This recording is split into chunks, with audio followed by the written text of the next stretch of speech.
folks. Welcome to another episode of Film Study. This is Ken McCusick. We're here to continue with part 2 of our top 10 safety countdown for the NFL draft coming up. We are recording this now on Friday morning.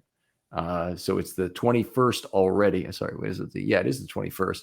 And we are now 6 days from the NFL draft, 6 days and some hours. Anyway, it's getting very exciting. It's like a countdown to New Year's here, as most people really think of the NFL draft as being the football New Year. Jason, how you doing?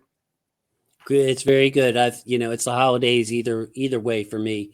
I have as someone who celebrates Christmas, I kind of look at it as getting new presents. Also kind of like the new year, because the 53 is really starting to come in, or the 90 man is really starting to come into focus, and you can look at who else we need to add and what the depth chart's looking like. So I love it, Ken. Yeah, just a perfect kind of gift to get to when you're my age. It doesn't clutter up the house anymore. And you get to a point in life where the last thing you want is another knickknack. So this is a cool day to get some additional players to look at and watch their film a second time at a lot more depth to get into that. And I'm sure we'll do a lot of that together, Jason. So we cut it off after the number 6 player. We talked a little bit in the first show. By the way, if you haven't downloaded that, go out and do that now. Don't want to listen to it first, because it has a lot of the information on where the Ravens are now, where Jason and I feel the Ravens need to improve at safety, or could improve at safety, or might use a draft pick at safety given their current situation. A lot of it revolving around Kyle Hamilton and how he's used in 23. Absolutely. Without the risk of repeating ourselves, it's just, what kind of safety do you want? Safeties are becoming more and more versatile every year as far as what you ask them to do. There's no such thing almost anymore as a free safety and a true safety. Free safeties are really hard to find, so of course they're very valuable. Ravens are lucky to have 3 people who could play free safety if they needed to on the roster.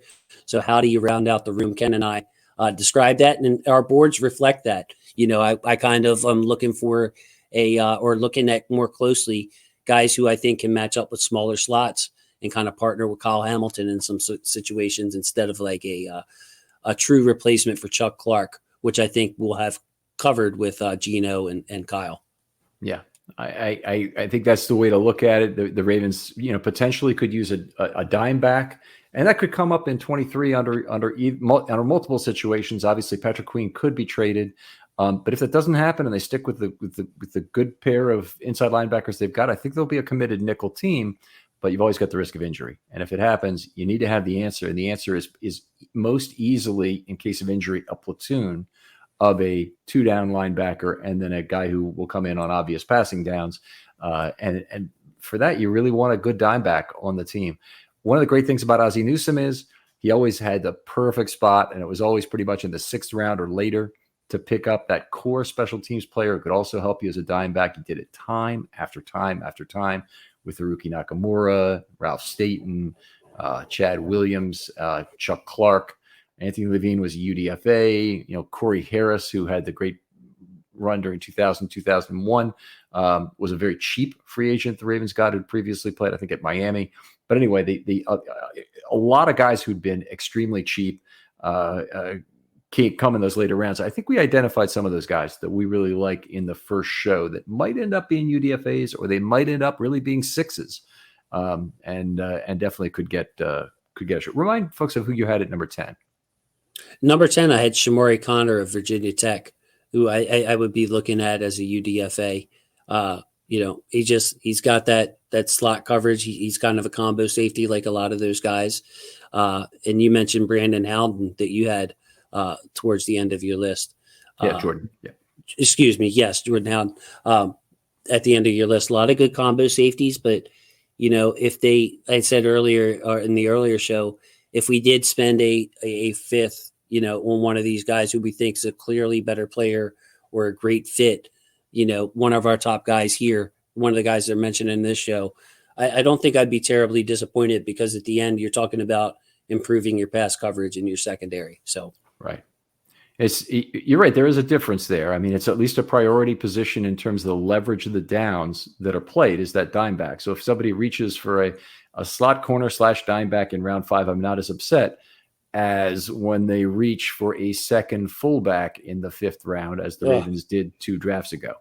So a little bit of obviously bad taste in my mouth still from that. Okay, so we're gonna talk about the top 5 now. Now, Jason, we already kind of spoiled it because Jair Brown was my number 6 guy. He's your number 5 guy. Yes, sir. And my number 2 guy is already off the board because he's your number 6 guy, I think, right? That's right. That's right. Okay, so you have a number 5 guy, I would imagine, over there. I do. I have a number 5 guy. The 6 and the 2, by the way, is Jordan Battle. Number 5 guy for me is Sidney Brown of Illinois. All right, now make sure to get down to my notes on him. Make sure I've 5'10", 211. So he's got the size component at the proper level for a safety. Though 5'10" is a little small. 10.25-inch hands, 447 speed. He's 23 already. All his drills are impressive. In particular, his jumps are outstanding. The jumps you really want to corroborate this once you see on tape, but I find it useful to know the jumps in advance, then go to tape and see if I can see if he's really using some of that on tape.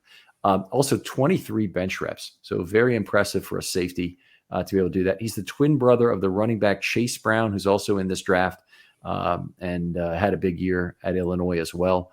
50-year senior, 50 college games played. Unfortunately, a consistently bad tackler in 5 seasons with a career rate of 17.8%. If it weren't for that, he'd be higher on my board. 16.5% in 2022 was the best of his career. So this is the issue for Sidney Brown. He has got to get that corrected. Hopefully there are things that are form related and not just, it doesn't seem like it should be strength related given the reps, but it could be angle related. There could be other reasons why he's missing tackles. He's a very high risk, high reward safety in terms of a lot of things, in terms of plays, but also I think in terms of where you draft him because he's going to be highly sought after with his athleticism. 49.6 passer rating against as a 50-year senior with 1 touchdown, 6 interceptions. He did give up 7.4 yards per target. So that's telling he's giving up some big plays, and he still has a remarkable interception total and passer rating against. So that's a nice combination of things. But it really, obviously we're talking about a safety here and not a corner, but he's more like Marcus Peters in terms of how the results might look over a season at safety than how Marlon Humphrey or some other players might look at corner, who are more focused on reducing completions and maximizing forced incompletions. I'll say baits the quarterback very effectively when stride for stride in phase. You'll hear that call and finds the football very well in man coverage. That's a very nice trait for a free safety to have.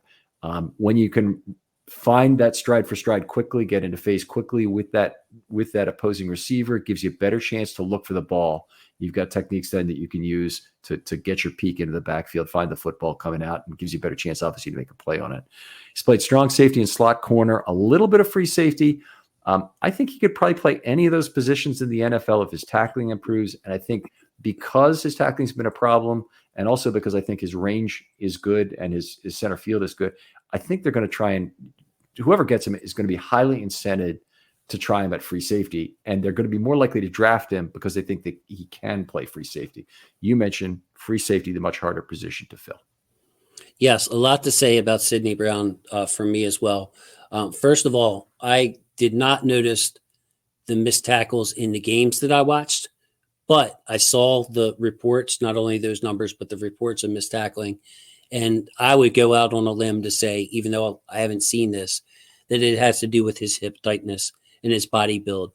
He's got these stocky legs, big bubble butt, average change of direction, even though he's a fast, you mentioned his testing, very fast jumps out the gym. So he's got these stocky, really strong legs, which aren't the best for you hit flip. So you get a running back who cuts back on you. I can see him getting an arm on him, and that's about it. But I didn't notice it personally in the games that I watched. What I love about Sidney Brown, though, he's actually my positional favorite. I have him at number 3, which is high, and that's why I put him as my positional favorite. I would think most people have him where you have him, Ken, like around 5 or 6. Mm-hmm. But it's his nose for the ball and his hustle. He's a tackle hog. It's just a constant energy, constant hustle. I think some of his interceptions were hustle based as well. Like it's just him seeing where the ball is and busting butt. And if it's the ball gets tapped up in the air, he comes down with it. Good ball skills. Special teams plays on highlights is another thing that I noticed. I don't watch the special teams units on each side, so I can't tell you if he's a full-time starter there or not, but he laid somebody out on special teams. His downhill speed is evident. Love his angles. He gave wide receivers and tight ends a rough ride in the Senior Bowl, and you could see that on coverage. If he's manned up and asked to press up against them and run with them, he's very physical with them. He's a comfort player to me. Like I feel good with a player that hustles, a player with that kind of physical skills and who's around the ball, who accumulates a stat line that's out of his norm. And I think taller targets or quicker targets could give him problems, but average athletes, I think that, or regular good athletes, I think that he's going to be more than fine. I just like him. I like players that are instinctual and around the ball and accumulate stats, and that's Sidney Brown. Yeah. One of the things that I did is I probably do have him a little lower because I think he's a free safety and the Ravens don't need to reach for a free safety in any way, shape, or form. Now, that doesn't mean he shouldn't be at any particular point in my list. I just think they can benefit more from a combo slot, a slot dime guy. But there's no doubt about it that Sidney Brown's set of characteristics are more valuable even with the missed tackles relative to some of the other great tackling players we've already talked about in the first show and we'll talk about in the rest of this one. Yeah, no, as far as like team fit, obviously that's the question, but like when it comes down to it, Ken, you could have said the same thing about Kyle Hamilton, as far as like, hey man, he's a better free safety. You want to put him at safety, but when it comes down to it, I like players who are around the ball, and I see a future for him in this league. No matter even if you played him at dime backer, I'm sure that's something that he could adjust to fairly easily, considering his body build, his stockiness, and everything else. He just has a knack for being around the ball and wants to get there really, really bad. Back end of plays, he is the last one to start jogging. Like he'll be running in hopeless situations and just finish it out like a baseball player running past first base when he knows he's out. Like it's just part of his DNA, and I love him for that. Love him and his brother, by the way, in this draft. Sidney go in the second round or the third round, in your opinion? No, I don't think he goes in the second round. I think he's more of I have him as like a fourth round player. He's number 72 on my board. And I love him, you know what I mean? So, add 30 spots to that, say beginning around 4 or so is where I could see him going. And okay. I think that would be, go ahead. I don't think he lasts that long because I think he's got free safety characteristics. So when you have ball hawks, they go earlier. Jesse Bates might be a guy. Brown may not be as good as Jesse Bates, certainly, because very few safeties have been.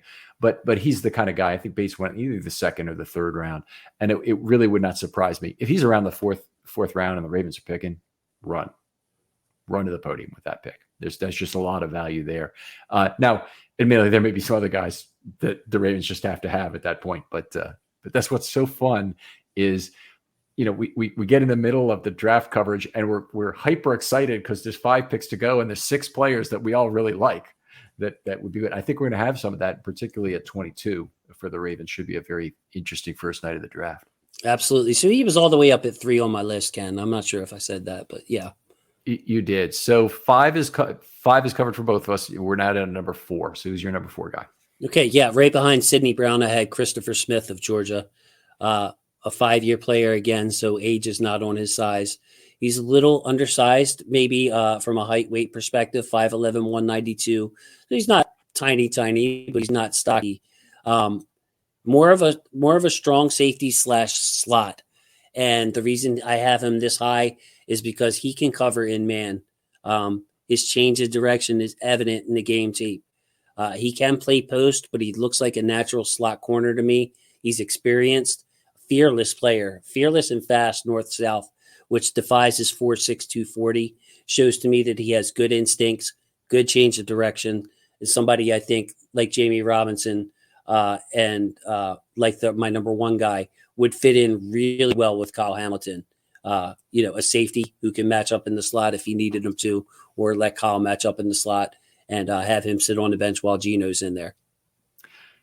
Now, I missed this somehow because he's my number 9 guy, so we should have already talked about him, but I don't think I did. I think that we Okay.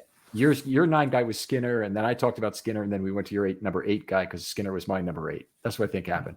But anyway, Christopher Smith, my number 9 guy. The stuff you mentioned is all good. The speed is a little less than you'd want. I think he does make up for it very well with his instincts. My line is plays faster than 462 with instincts and diagnosis. And I had 2 plays to really look at. Look at the pick 6 against Clemson in 21 and the pick versus Oregon in 22. They're outstanding instinct plays, both of them.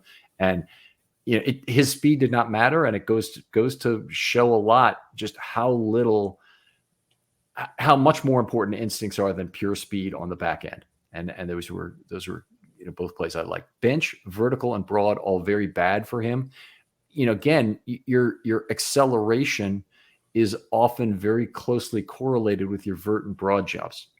And, for a player to show off instincts that have him playing at such a obviously faster speed for my eyes, I say, this is really impressive. His instincts had to be really good to get here. He is 23 years old, or will be on May 1st. That's not ideal. He's been a consistently poor tackler in college, 14.6% in his career, 15.1% in 22. But on the other hand, you get a free safety type passer rating, 61.9 opposition passer rating, 6.5 yards per target is fine. It's not exceptionally good, but it's not exceptionally bad either, with 3 TDs and 6 interceptions career. So he's played a lot of college football, and he has really done well in terms of his total coverage statistics. He's a full-time free safety who really plays downhill and really likes to make plays around the line of scrimmage. You really notice it. Likes to jam up passes for short gains. You always want to see that. Has not been the greatest tackler. Doesn't always convert, but I love the way he tries to direct plays and tries to contain plays. Those were good. Don't know if you saw it, and you mentioned that special teams plays. He will get some extra points with Harbaugh in the room at least come draft night. But he picked up a punt that rolled to a stop at the 5-yard line and ran it back for a touchdown. I did see that. Yeah, that's the kind of thing. Well, he's going to love that, and he's going to be probably a red star guy from Harbaugh as far as that goes. So you never know. I don't really think he's cut out for single high, but we'll see. Maybe a guy who can adapt to single high at the NFL level. He was one of the really difficult ones. Wasn't sure if he's going to be quite on my board or quite off, because there's a lot of guys, frankly, close at the bottom. And Smith is a guy. I'd be much happier if the Ravens got him either cheap, meaning a 6, or as a UDFA. And there will be some people who will look at his spate of testing and say, on that. Right. It just won't be all teams. And some of the clever teams that'll value him differently, hopefully will look at tape and say, there's a ball player here. Right. I think that what he sacrifices in those explosive numbers is, the non-stocky lower half, the anti-Sidney Brown, if you will, is what he gains in his quick hips. It's just very fluid, oily hips, as they say, change of direction, eyes. There's a lot to like. Maybe I'll have to change my star player to him if he's being mocked that low, because like I said, I like him better than Brown and Battle and Jamie Robinson. I saw that he can play the post. I liked what I saw in the post, but to me, he looks more natural in the slot and would be therefore my ideal fit for the type of safety the Ravens could add. Yeah, I'm seeing Draft Network is one of the boards you can look at. They have Christopher Smith at 57 overall. So they have him as a second-round pick. So I think you're more in line with the traditionalists here than you are giving yourself credit for. There you go. Yeah, I have him at 95 on my board. So, I have Sidney Brown higher, obviously. Okay. All right. Outstanding. So where are we now? That was your number 4 guy, right? And Brown was my number 3. I don't know if you gave. No, I still have a number 4. Okay. So it's Brandon Joseph of Notre Dame. Not sure where you had him. I think you're missing one of these guys, so it could be Joseph, or it could be somebody else. We'll see. Maureen and I probably watch Notre Dame football as much as anything else, so we get to see Joseph play a fair amount. Another 4.62 guy. He's 22, so he's a year younger. He has played some incredible football at Notre Dame and Northwestern for 3 years before he transferred. Great split safety prospect who probably is not an ideal back end single high guy. And the comp for him is Geno Stone.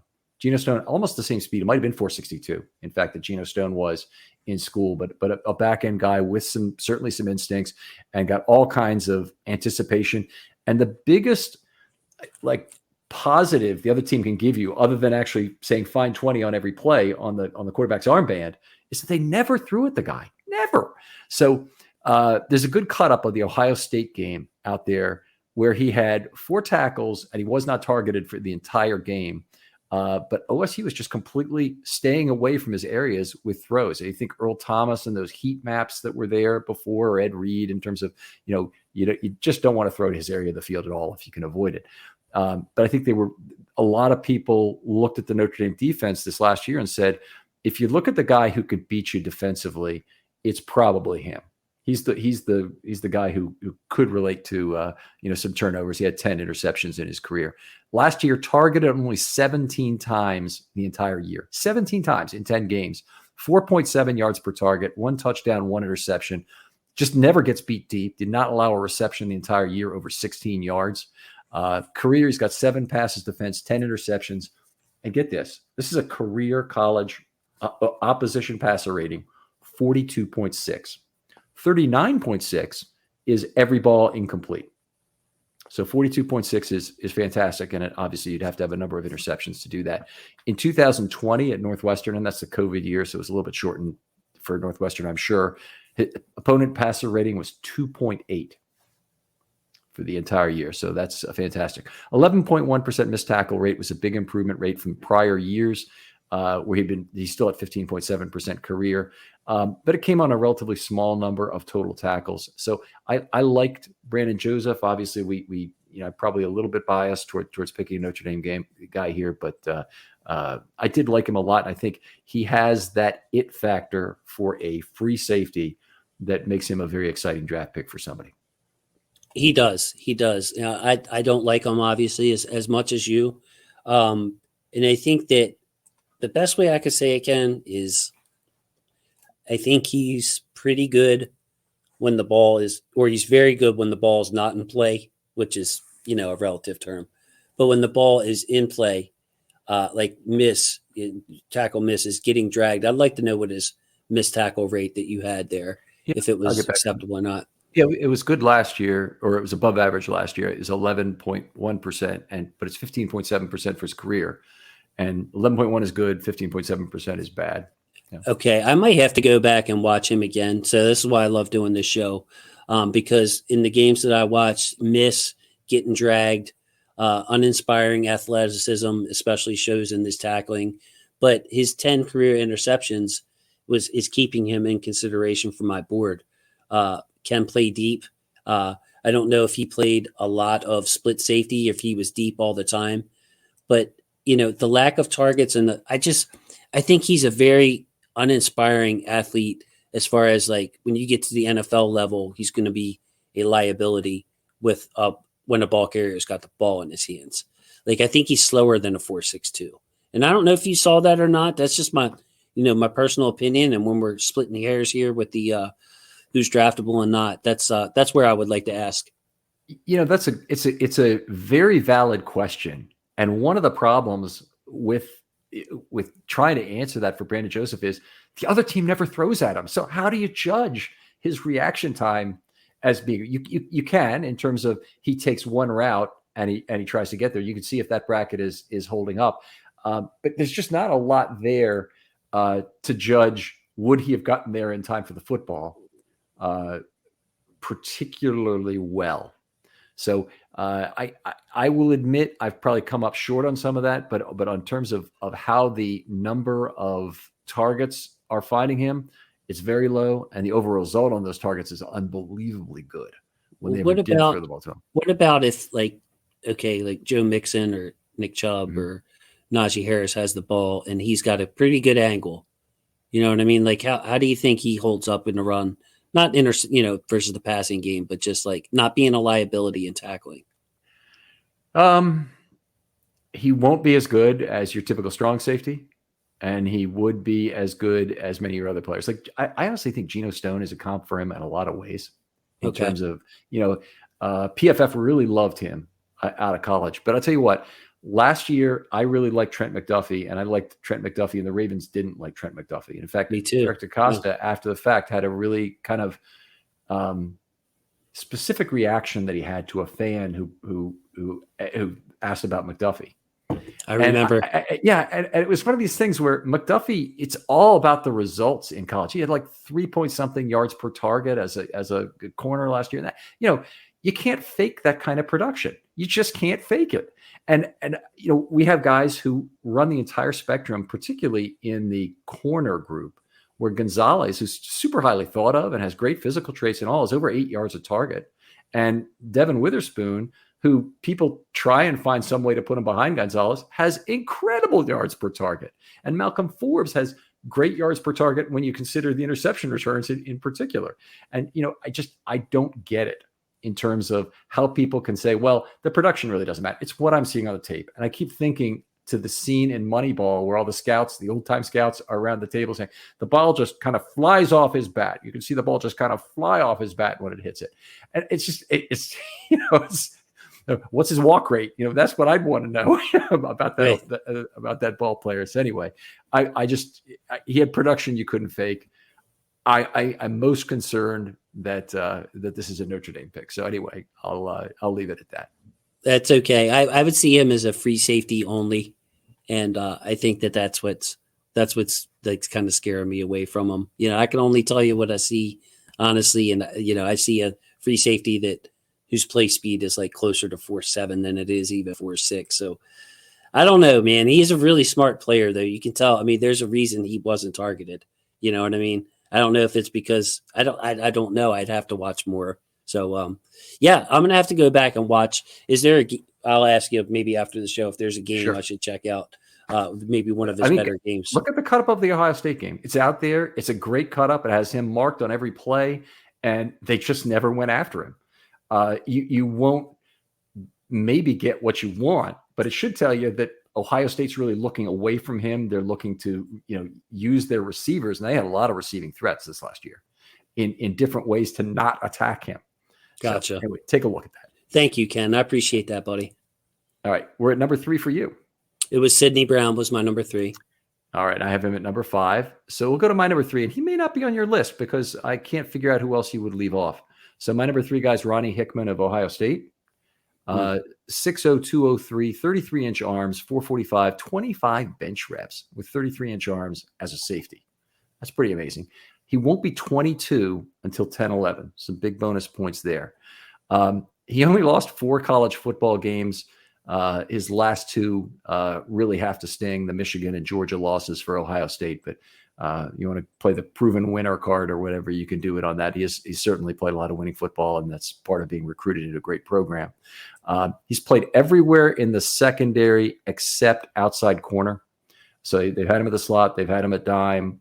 They've had him at free safety and strong safety. Had incredible coverage year in 2022, and this is one of the you can't fake it numbers again. 107 yards allowed on 30 targets. That's 3.6 yards per target. A 39.2 opposition pass rate with just 1 interception. So what that's telling you about is he's basically allowing near the minimum for the quarterback rating formula in all the other 3 categories since he only had 1 interception. So that's really remarkable because it'd be 39.6 if he had 0 interceptions and was at the minimum in every other category. So that tells me things are really going right. With 33-inch arms and playing strong safety most commonly, I still think it would be reasonable to expect better ball production that he's had. 1 interception and 7 PDs in his career. And that's really the only downside I can see on him. He does not have a great missed tackle rate either. 16.9% last year, 14.9% career. That's got to improve, and it probably should, given all the things about him. He's got 25 bench reps. He's got those long arms. He's the right size. Something's got to be wrong with form. Hopefully that can be fixed in terms of being a more productive tackler, a higher rate tackler. Almost never beaten deep. He had 2 catches allowed for 28 yards this year. That was sort of the longest he allowed all season. Didn't have a touchdown allowed, 1 interception this year. diagnosis way too quick for screen blockers was my other point. They try and get set up. He's already in the forest, and then he's by the forest before they can toss a block on him. So a lot of what he did as his playmaking bread and butter was minimizing short passes in front of him. The Ravens love to play zone. They love to have big guys obviously in that zone, and a guy with 33-inch arms at 6 feet fits that requirement. In terms of a really good underneath player. So he could do a lot of things for a team. I think he could play slot, he could play dime, or he could play strong safety, any of those three. I probably, at this point in his career, I probably wouldn't have him at free safety given his ball production. But I think he can play any of the other three spots. That's nice, Ken. See, this is what I love about this time of year, because we have completely different opinions on this one. We went through the whole D-line show. We were pretty in lockstep. You'll get a kick out of this, Ken. One of the games I watched was the Ohio State Notre Dame game. So it's so funny. I was watching the other side of the ball here with Ronnie Hickman. I see that bulldog mentality, Ken. He does. He will blow up screens. If you got yourself in a bunch formation and he's over there, he's going to make a play. And the other thing that I liked about him, is that he has nice discipline on misdirection. There were a couple of times, I think it was, in fact, the Notre Dame game, where they tried to run some misdirection. And, he stayed in his spot, was very disciplined, and made the play. When you talked about the missed tackle rate, what's going on, it's that his body control is way below average, and his stiffness shows in multiple areas. So not only at the catch point, but as far as being able to manipulate your body to be able to go up and swat the ball, but in tackling as well, his body control is just he's stiff. He's very, very stiff. And I think that hurts him. And then you also mentioned that, as far as not giving up a touchdown, he is an extremely safe, he plays the game very safely. There's almost no instincts. He's going to sit there and make sure where the play is and not jump and not jump and not jump. So I don't know. I just look at I would say below average athlete, despite his testing numbers. I don't think it shows on the field. I think he's more of I don't know. He kind of moves like a defensive lineman, you know what I mean, in a safety's body. And it just kind of bothered me. Let me try and ask you a question relative to this. Sure. And I could see it is easy to kind of start building a set of things you think about a player. And I do it all the time. And then I have to get back at production then and say, if that were true, how the hell does he get 3.6 yards per target? Because I agree there's some desire to stay on the back end of a bracket sometimes in coverage with Hickman, which is not a bad thing, but it should result in some ball production. So that is a bad thing. And there can be something with the targets that shows up occasionally when the player underneath is more often charged. I'll call it charged, but credited charge with a target that is between level 2 and 3. So sometimes a linebacker will get that instead of a safety, even though they may not be equidistant, or even though the safety may be closer to the player over the top. So I'm not saying that can't happen. So targets can be a little funny as PFF counts them. I still think 3.6 yards per target is so far above everybody else. I'm wondering how he could get that. And maybe some of it's coming on screen passes and his ability to get some -2s on behind the line of scrimmage plays, but he also doesn't give up any deep balls. I mean, 28 yards is the deepest pass he's allowed. Right. He did allow it twice, but still, that's remarkable. I would say, number one, you're saying the A dot, everything is around the line of scrimmage that he crowds. The other thing is, I bet you a lot of those passes that they're crediting, are being targeted to the corner because he's just so far back and out away from the action. You remember in the Dolphins game where Kyle Hamilton blew the coverage? Yep. Not the one down the left sideline, the one down the right sideline. And I had a good conversation with Gordon McGinnis from PFF on Twitter. Mm-hmm. And I'm like, Kyle Hamilton blew that play. That's Tyreek bleeping Hill screaming down the sideline. He's supposed to be the deepest of the deep, blah, blah, blah. And of course, Kyle Hamilton came away from that play scot-free PFF wise because he They changed technically that. was. Did they good? I talked to Gordon about it too. Same thing. But it was, I thought about, I think I'll look it up right now, but I believe he's got 2 now credited on PFF. I'm really interested to find. You know what, out. Ken? You're gonna have to give me credit for that because that was No, I DMing get over the here. credit. I at least get Oh, the you credit get for the the one on credit. the left sideline because I was going by the post-play emoting and Yeah. what Marcus Williams bailed out on the play from the line of scrimmage, realizing that Hamilton was not in the correct spot, and then okay, we're going to get back to this here. 2022 season, week 2, touchdowns allowed. Let's go for Hamilton against Miami. It should be 2. Like that second one was. I agree. It should be 2. It's 2. They've got him with 2 now. Good. So I think maybe we're the 1-2 punch on that. Let's just not try and each all the credit in terms That's of so funny. on. No, but I definitely talked to him about it. And that's hilarious. But as it's great about PFF that they actually will listen to you when you go to them with a problem like that, and you say, "Wait a minute, the post play emoting doesn't work," and you obviously went to him on this too, and it got changed. And Harbaugh, they're talking about it later in the season after they can. I mean, they really can't talk the next game about how poorly this player played.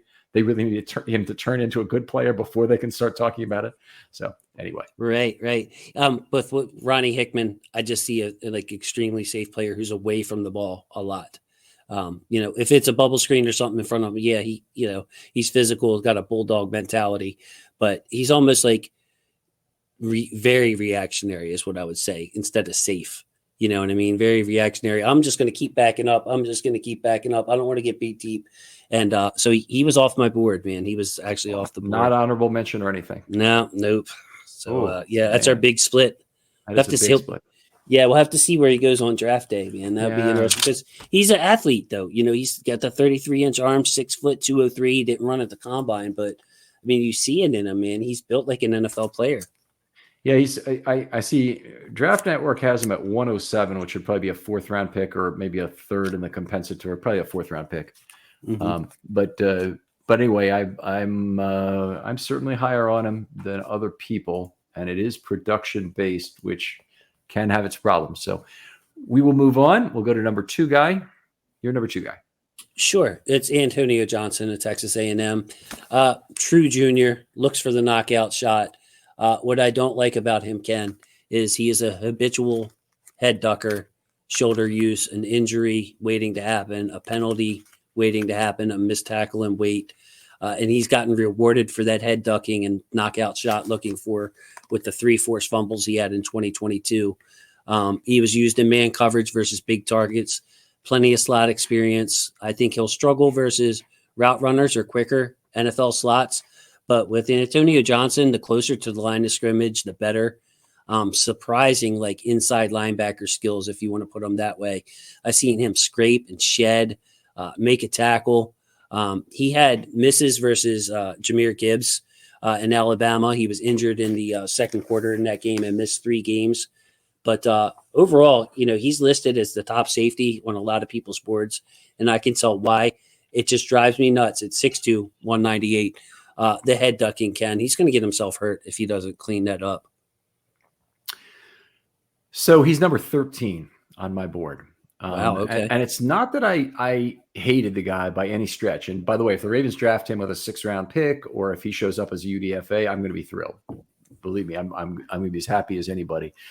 He has really good size, a decent speed at 452, 10-inch hands, and then it gets really ugly with 8 bench reps and some terrible jumps.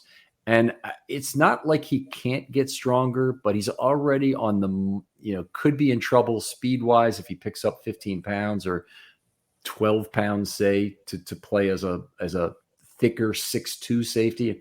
6'2 safety, you'd figure him for kind of 210, 208 at kind of the minimum to play kind of a normal safety, kind of a thumping size. He's a downhill player. He is a line of scrimmage player. So, you want a bigger guy in that safety role there. Avoids blocks very well on the outside, just extremely well at getting through traffic, not getting caught in the wash. He contains very well. I thought he stayed home both on the backside and on the front side of run plays. So a lot of safeties know how to chase down a play, but Antonio Johnson, sorry, there is an Anthony Johnson in this draft too. 2 of them. Yeah, Antonio Johnson is a guy who often got ahead of the run play, even on the front side, and would be able to contain it. Um, Texas A&M defense, I think, did a pretty good job of playing together in that regard to stretch out run plays. But his missed tackle rate is not good. 15.5% in 2022. That was a big regression.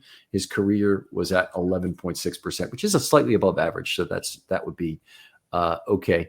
I thought part of the tackling issue was form. And you mentioned the head ducking. I don't know if you mean the same thing as me, but he has a bad habit of just not using his arms when he's making high hits or undercuts. Yeah. Yes, it's like the old adage: the first thing you learn in football, see what you hit. You know, he will duck his head early, and he's going for the knockout shot with his shoulder or his arm. So to me, this is easily correctable. More so than somebody who's not quick enough, fast enough, or whatever. Like you mentioned, him setting the edge, being able to shed some of these bigger offensive linemen, like it's really impressive. I gave him a true second round grade. Of course, he's as at the very end of that list because he doesn't fit with what we want to do. He's right there by the centers that I think are center onlys that I gave a second round grade to because I think he'll get picked in day two. But yeah, the head ducking, Ken, like he's looking for the knockout shot. And what bothered me is like he was rewarded for it. Like he's got forced fumbles off of it. So it's like not a deterrent not to do it, but he's like the missed tackle rate. That's why, bro. He's ducking his head way early, like looking for the knockout shot, and it bothers me. He's gonna end up getting himself hurt if he doesn't clean that up. Well, that's first of all, it's a very valid point, generally speaking, that you don't want a player rewarded for what he's not doing technically correct, and we've seen how basically bad tackling form. I mean, obviously, Patrick Queen had multiple problems. We're not going to beat on Patrick Queen too much because he's a hell of a football player now. But his first 2 years in the league had a lot of tackling problems. And, it's not like they've even completely gone away, but he had a lot of tackling problems in his first 2 years in the league. And he was still getting splash plays that would occasionally occur when he just laid his pad into the back of a quarterback, say, with the fumble against Cincinnati. And I just – you see that happen and you just kind of shake your head and he goes, well, you got to weigh that. I hope he's, starts tackling with his arms from now on. And of course, it was a matter of basically about 2.5 seasons before Patrick Queen became a good NFL tackler. And you could see that happening to a player like Antonio Johnson as well. It's habitual. Like it's habitual to the point where I'm worrying. And the last player that I worried about like this doesn't play football anymore and got injured in a serious way on the field doing it. So that's what I see with him. And, Shazier or somebody who Ryan Shazier, and he would do it. He would duck his head into people's backs, but Antonio Johnson does it early enough to where like, dude, sometimes he's going to get helmet to helmet contact. He's a penalty waiting to happen. He's a missed tackle waiting to happen. And he's an injury waiting to happen. And it's a darn shame because I think it's correctable. You know what I mean? If he's a coachable kid and a true junior, I think that he can get that cleaned up. But some of the things he does are really, really special. And maybe I'm knocking him too much for it just because I care about the game. And like I said, it's one of the first things you learn in football. See what you hit. Everybody that's played has heard that. But yeah, I couldn't pass without bringing that up. I got one other comment to make about his ball production that was just not adequate for his career. 4 forced fumbles. That's excellent for a safety, and that's with some playmaking. And he certainly isn't around the line of scrimmage guy. But 7 passes defense in one interception in more than 1,500 college snaps. If you look at the tape against Mississippi State in particular, missed an easy pick six. Just it was a room service pick six. It'd be the kind of thing we'd be screaming about for 2 weeks or until somebody else made a similar play for the Ravens in terms of that being a bad thing. I think he could play strong safety or slot corner. I don't think he's a really great fit to play on the back end, obviously, with his ball skills. Don't think you could convert him, even though it might really make sense to being an outside corner. He certainly has that aircraft carrier size to play that position, but I just don't think he's fit to do that. So, in any case, he's playmaker around the line of scrimmage is how he is going to earn his money in the NFL. And I think you're right to worry about the serious risk of injury that it brings. It begs the question of how can you have him so high when you see these serious technique flaws? Well, I mean, it's just it's just the rest of his game is so well rounded. If you're looking for a strong safety and a dime backer, he's what you want. And I mean, it's stuff that happens at the last second at the tackle point, which I think is very correctable. So when it comes to, like you were saying, shedding these blocks, avoiding these blocks, setting the edge, I mean, he's doing like what what you want your NFL linebackers to do. Like, he's that good against the run. It's just, and he settles. It's just at the last minute, instead of looking up and wrapping, he wants to duck his head and knock your butt out. And to me, I think that that's like one of the most coachable things you could do is knock it off. You're going to get us a penalty. So, All right. Yeah, it's just like I said, it's just it's not anything physical lacking him back. He just needs he needs some tough love, I think, on that. All right. Hopefully that works out. So he was your number 2 guy, right? Yes, sir. Jordan Battle is my number 2 guy. We discussed him actually in the first show because I think you had Battle at number 6. So we're left with one guy, and if it's not the same guy, I'll really be shocked. But you go ahead and make your comments. I will be shocked. It is Jason Taylor. Nope, it is Brian Branch. Brian Branch out of Alabama, true junior. Ken, immediate slot starter or strong safety. I think that he would be another guy like Christopher Smith or like Jamie Robinson, a perfect fit for this defense to be able to switch in and out with Kyle Hamilton. He's just a higher caliber player than those two. So you're on the clock at 22. Is Branch a guy you consider there?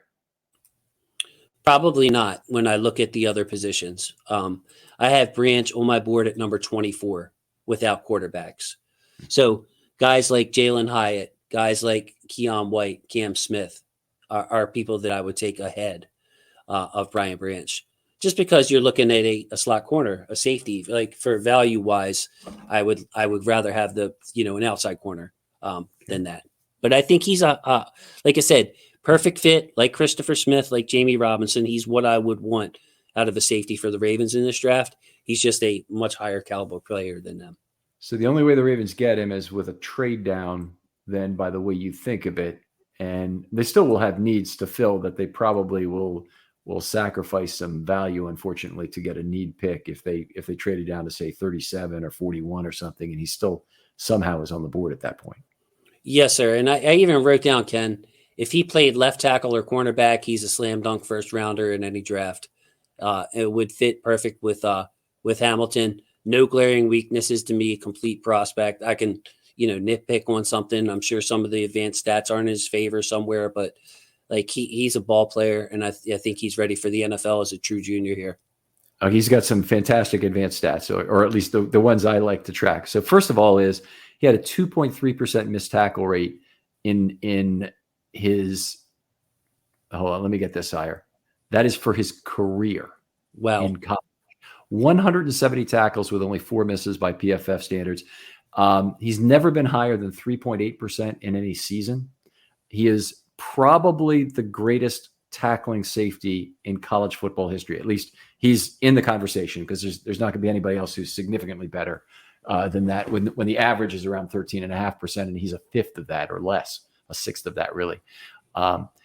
He knows how to take chances, I thought, when his teammates were there to help. Undercuts to make a play on the ball rather than simply bracketing. So I like to see that from a safety that can do either. They bracket or they can undercut. He had 14 tackles for loss, playing primarily slot corner. That is an absurd total for a slot corner.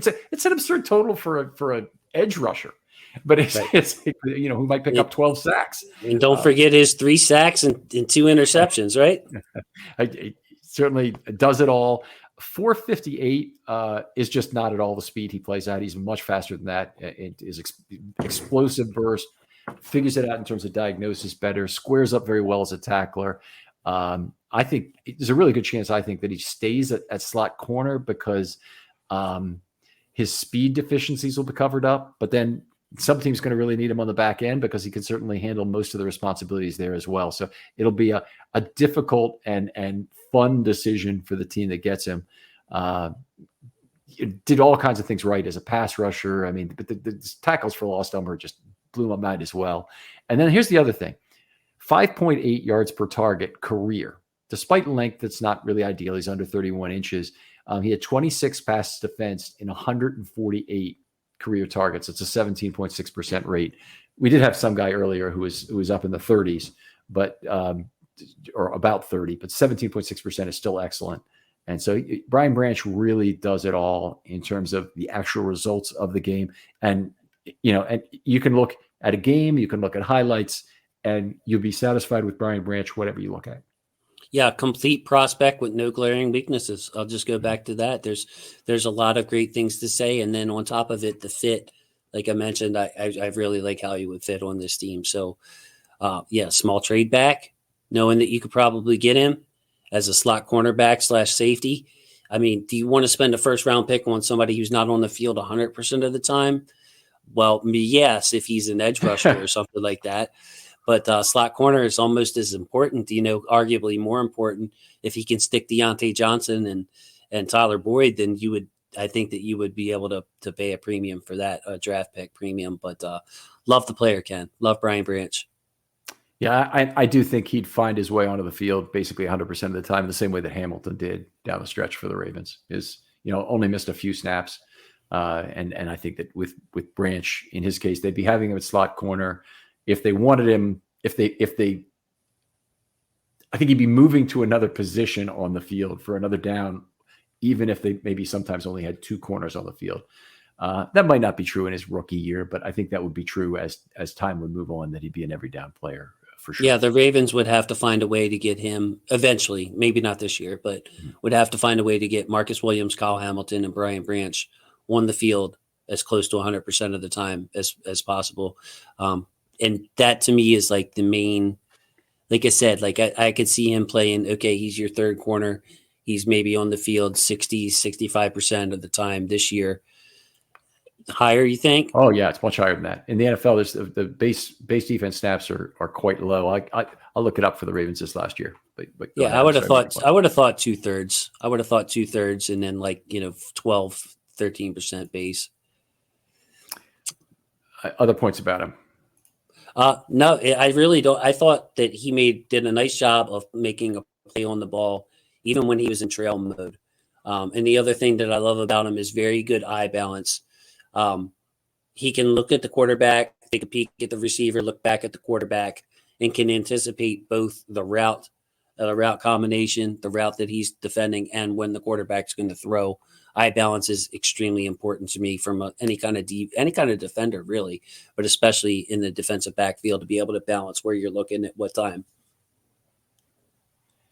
All right, just in terms of numbers, 205 with 4 defensive backs and 21 with 3 defensive backs for 226 out of 1,089. So it's right around 22% that the Ravens played. 70, maybe so 21. He could be 78% on the field, 78% of the time. Okay, all right.